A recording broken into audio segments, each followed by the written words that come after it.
দাও না। বাবা, এতদিন পর কি ব্যাপার? কাকা, কলকাতায় তো চাকরি বাকরি নেই, তাই ব্যাঙ্গালোরেই সেটেল হয়েছি।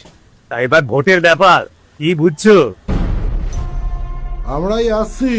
হ্যাঁ, আমাদের দিদিকে টেক্কা দেওয়া অত সহজ ব্যাপার নয় বাবা।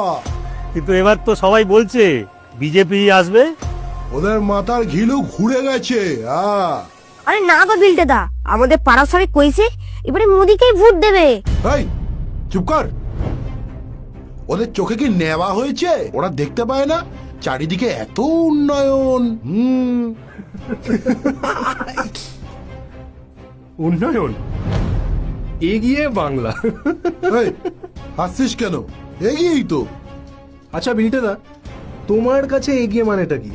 আগের চেয়ে ভালো, তাই তো? জয় গুরু পলিটিক্স আমরা সবাই দেখ বিলটেদা, এই নাও, এটা পড়ে দেখো কি লেখা আছে। বাঙালির মাথা পিছু আয় কোথার থেকে কোথায় নেমে গেছে। আরে এটাই কি তোমাদের এগিয়ে বাংলা? এক সময় দেশের মডেল, আজকে পেছনের সারিতে।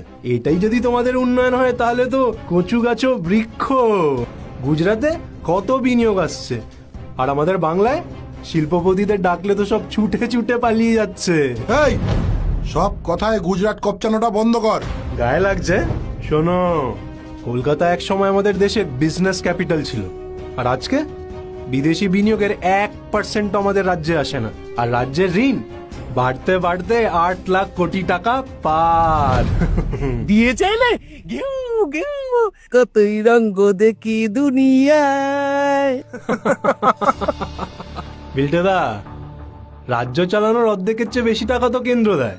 গত 10 বছরে কেন্দ্র প্রায় 6 লক্ষ কোটি টাকা দিয়েছে, আর সেই কেন্দ্রকে তোমরা দিন রাত গালাগাল করে যাচ্ছ।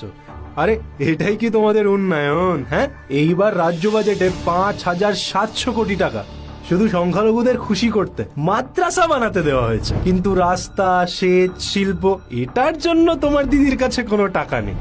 আরে পরিকাঠামোতে কোনো নজরই নেই। আচ্ছা, এই শিক্ষিত বেকাররা কি তোমার দিদির সৎ ভাই? স্কুল, কলেজ, হসপিটালের কি হাল দেখো। দুদিল গায় দুধ দেয়, হাত পেতে ভোট নেয়। কালই তো মেয়ের কি পেটের ব্যথা, হসপিটালে নিয়ে গেলাম, ভর্তি নিল না, বললো বেড নেই। নার্সিংহোমে ভর্তি করার পয়সা আছে বলো আমাদের? শেষমেশ ওই মধু ডাক্তারের হোমিওপ্যাথি। শুনলে বিলটেদা, হাসপাতালে না আছে